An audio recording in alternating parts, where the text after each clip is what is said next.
par la volonté de quelques-uns qui ont voulu punir mon frère. Alioune Badara Mboup est mon grand frère. Nous sommes de même père et de même mère. Il est militant du parti PASTEF, les Patriotes, du président Ousmane Sonko qu'il dirige. Il est aussi membre du FRAPP. Pour que les gens puissent connaître la personne, vous voyez donc le degré de son engagement. Non, je ne suis pas engagé. Et je marche à visage découvert dans ce pays. M. Guy Marius Sagna, c'est que c'est ma deuxième visite ici. Je ne parle même pas de la politique à Tivaouane, puisque Alioune fait de la politique là-bas. Même la presse à Tivaouane court derrière moi. Et je leur dis à chaque fois que Alioune fait de la politique ici. Et les autres qui sont ses adversaires méritent respect de ma part. Et ne serait-ce que sur ce point, je ne parlerai et je ne parle jamais de la politique à Tivaouane. Mais il me semble nécessaire de faire un petit rappel du parcours de Alioune Badara Mboup, qui est mon grand frère, et de ses camarades. Militant du FRAPP, membre de PASTEF, mais aussi un patriote convaincu. Alioune Badara Mboup est un enseignant aussi. Au collège, un scientifique qui enseigne les mathématiques et les sciences de la vie et de la terre à Louvain. Le parcours de Alioune Badara Mboup est un parcours atypique, qui d'ailleurs ressemble à bien des égards aux élections législatives, à celui de son leader, qui est Ousmane Sonko. Alioune Badara Mboup n'a pas été investi sur les listes aux élections locales. Sur la liste majoritaire, il a été investi sur la liste proportionnelle. Et sur ce fait, il a été élu. Donc il est conseiller municipal. Il y avait une différence de voix entre Benno Bokk Yakaar et Yewwi Askan Wi. Une différence de voix très large de 18 000 voix dans le département de Tivaouane. Aux élections législatives, Alioune Badara Mboup et ses camarades ont pu renverser la tendance. Retenez bien ce que je dis. Ont pu renverser la tendance. 4 mois après ou 5, alors qu'il y avait plus de 18 000 voix de différence, ils ont renversé la tendance. Comme Ousmane Sonko, il n'a pas été investi. C'était lui qui coordonnait quasiment tout. Donc vous voyez son degré d'engagement. Et pour une grande première, donc, depuis l'élection du président Macky Sall en 2012, le département de Tivaouane tombe dans l'escarcelle de l'opposition. C'est une victoire, c'est de son mérite. Moi, je ne sais pas pour. Alioune Badara Mboup a mené des combats à Tivaouane, des combats au nom du FRAPP et des combats au nom du parti PASTEF. La preuve, pour montrer que ce sont des gens pacifiques, responsables. Le jour même de leur jugement, ils avaient introduit une autre demande de manifestation qui avait été autorisée. Alors qu'est-ce qui s'est passé? Après maintenant ce succès, Alioune Badara Mboup a été récompensé normalement dans son parti. Et donc, le programme Bourg-Ndombo a été mis en place. Et il en était le coordonnateur. Ce qui s'est passé, et je vais rappeler les faits, le parti PASTEF avait instruit ses militants de déposer des demandes de manifestation au nom de la liberté et pour contester les détentions arbitraires, et notamment les détenus politiques. Ils l'ont introduit, déclaré légalement, formellement, ce que le préfet a accepté et l'a autorisé. La marche devait commencer de 16h à 19h. On m'a toujours entendu, écouté et vu dire que le président Ousmane Sonko était séquestré en langage des droits blancs. Parce qu'il n'y avait aucun document, ni un titre délivré par le juge pour mettre un blocus autour de sa maison, de son domicile. Et sur ce fait, le parti PASTEF, au moment du déroulement de la marche, vers 18h, a sorti un communiqué pour demander à ses militants de se mobiliser et de rester sur place jusqu'à ce que le président Ousmane Sonko puisse jouir de toutes ses libertés. C'est en ce moment que la réserve policière, c'est une réserve policière qui n'encadrait même pas la marche, qui est venue, je ne sais où, et qui les a chargés, et en même temps a chargé même les autres policiers. C'était la confusion totale. Il y a eu des jets de pierre, etc. Et par la suite, le calme est revenu. Alioune Badara Mboup, Bintou Sambou et les autres sont partis chez eux, tranquillement, dans leur domicile. Et pendant la nuit, la police s'est déplacée au domicile des signataires, c'est-à-dire Alioune Badara Mboup, Bintou Sambou et un autre de leurs collègues qui ont été arrêtés chez eux. Pendant le jugement, d'ailleurs, Mme Bintou Sambou disait que sa porte a été défoncée. Mon grand frère a été arrêté, il n'a pas opposé de résistance ni quoi que ce soit. Mais c'est là où c'est important. Parce que quand vous arrêtez quelqu'un, il doit y avoir des chefs d'inculpation, d'accusation. Il faudrait au moins que vous le reprochiez quelque chose, parce que nous sommes dans un système d'état de droit. L'infraction doit reposer sur une base légale. C'est la moindre des choses. Ils ont dit qu'il y a eu rébellion, outrage à la police. Et ils ont dit trouble à l'ordre. Vous voyez les gens qui marchaient et qui lisaient un communiqué à 18h20. Ils se font charger, on dit qu'ils ont troublé l'ordre public. Et par ricochet, même, ils ont dit que oui, l'itinéraire a été dévié.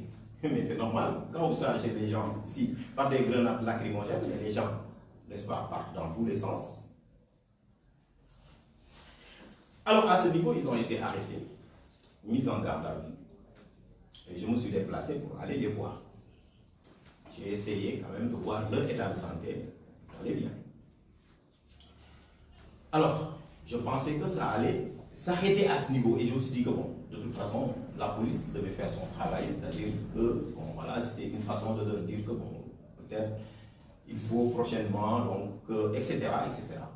À ma grande surprise, on leur a notifié leur garde à vue, présenté au substitut du procureur. Automatiquement, donc, on soit transmis, a été donc envoyé. Ils ont donc été acheminés à Thiès, dans un déferlement. Ils sont partis là-bas, au commissariat du 1er arrondissement. Je me suis déplacé aussi pour aller les voir. En même temps, ces 4 autres camarades, notamment Mme Bintou Sambou, qui allait un enfant. Alors moi, je ne comprenais pas et j'ai essayé d'en savoir beaucoup plus clair. Alors, quand je lui ai demandé ce qui s'est passé, ils m'ont dit que nous sommes en attente d'être présentés au procureur.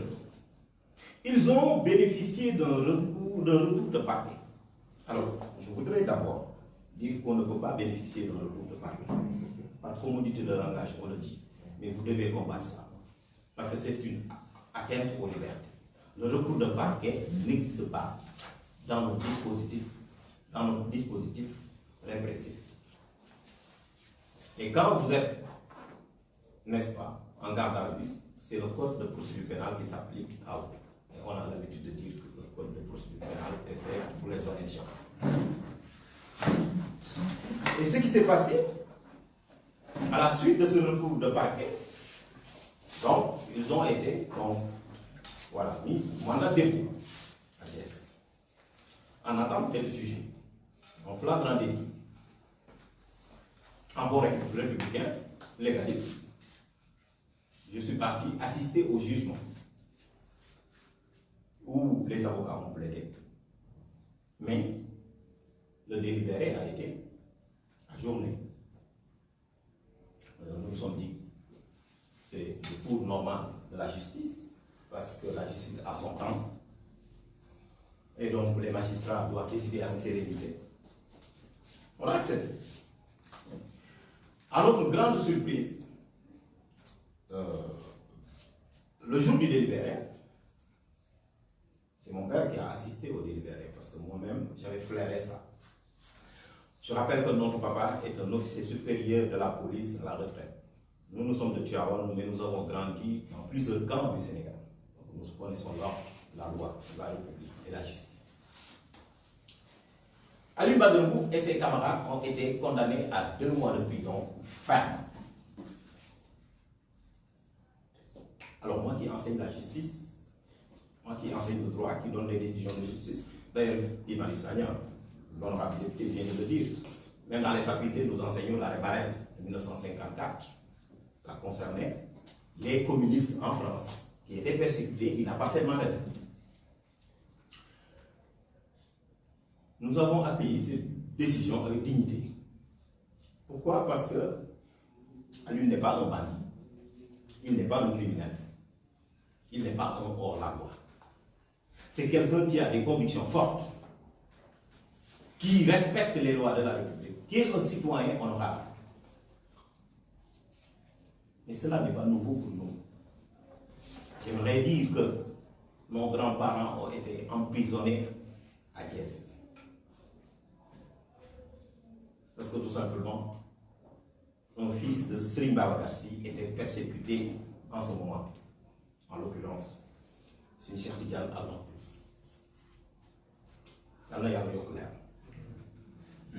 Et pourtant, et c'est sur cette base qu'ils ont été arrêtés et mis en prison à Thiès. Donc l'histoire ne fait que se répéter. Nous n'avons pas honte de sa situation. Mais ce que j'aimerais dire, et j'ai l'habitude de le dire, et c'est pourquoi les gens doivent savoir que nous parlons avec conviction. Moi, je suis jeune dans ce que je fais. Je suis incorruptible. Je parle sans ménagement de qui que ce soit. Parce que je parle au nom de la justice, comme je l'ai dit tantôt. Je ne parle pas de la politique à Tivaouane. Parce qu'il y a mon grand frère qui fait de la politique là-bas. C'est pour être objectif. Ce que j'aimerais dire par là, c'est 2 choses.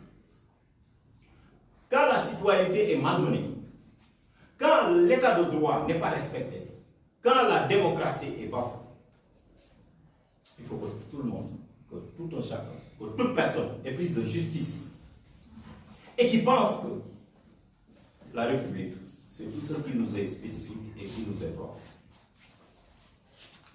Moi, je considère que la République est à côté de moi. Parce qu'il y a un élu de la République qui est là. Mais moi, je considère que aussi la République a été trahie. Parce que mon frère est un élu de la République, parce que c'est un conseiller municipal. J'aimerais dire par là que nous vivons ce que nous appelons une répression judiciaire.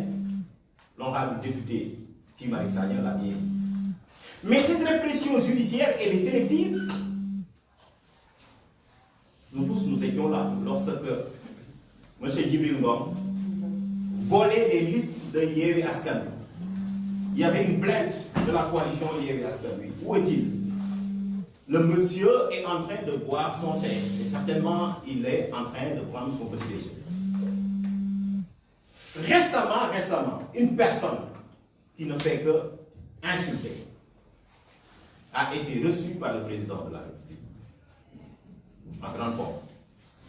Il a eu maille à partir avec une fille. Qu'est-ce qui a été retenu?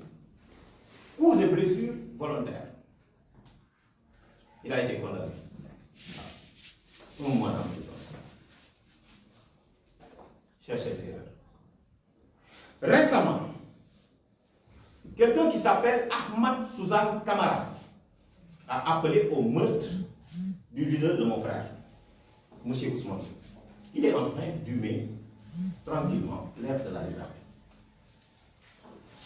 Mais récemment,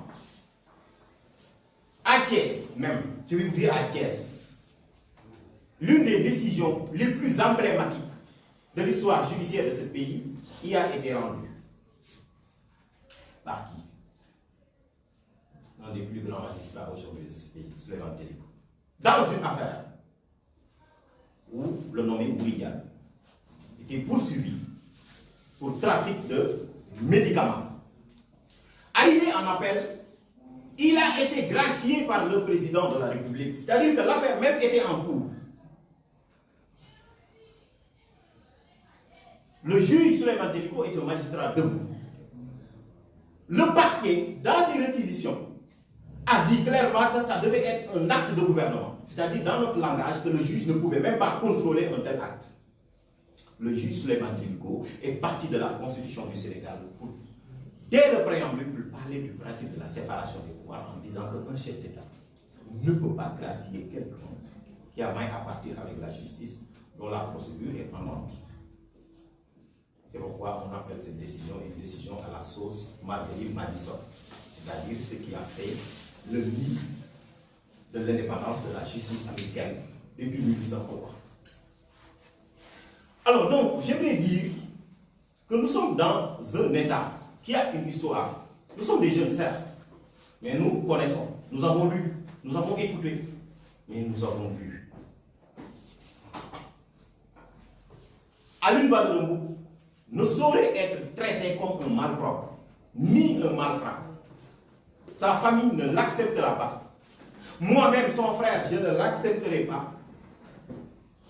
C'est pourquoi je m'approprie son combat jusqu'à sa sortie. Et je l'ai dit et je l'assume. Pourquoi je l'assume? Parce que Alioune et moi, nous sommes comme le revers d'une même médaille.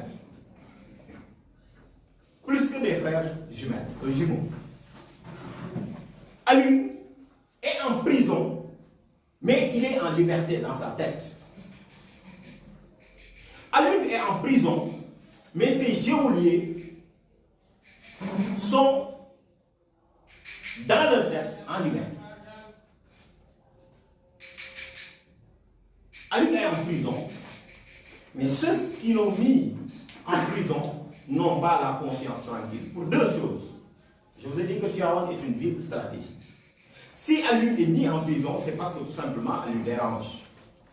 Si Alioune est mis en prison, c'est parce que de par son efficacité, de par leur travail de terrain qu'ils ont fait, ils ont réussi à faire basculer la ville de Tivaouane dans l'escarcelle de l'opposition. Et c'est ça les faits.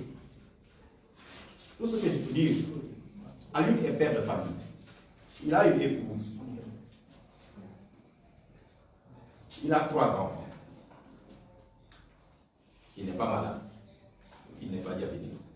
Il n'a rien. Et donc sa responsabilité, sa sécurité et sa vie sont entre les mains des autorités de l'État. Et pour terminer, avant de passer par la version Wolof, j'aimerais dire ceci.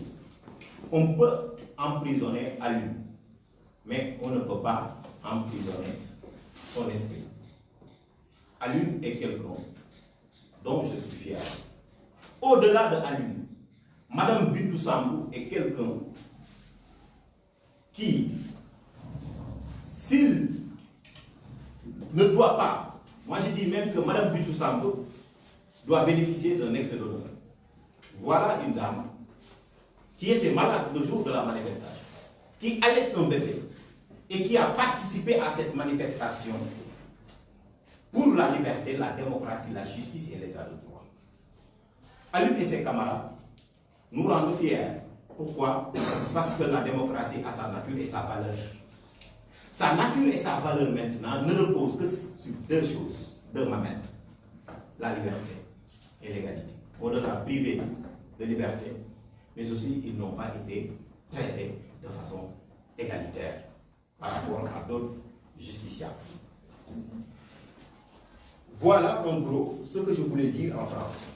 Mbokk yi maa ngi leen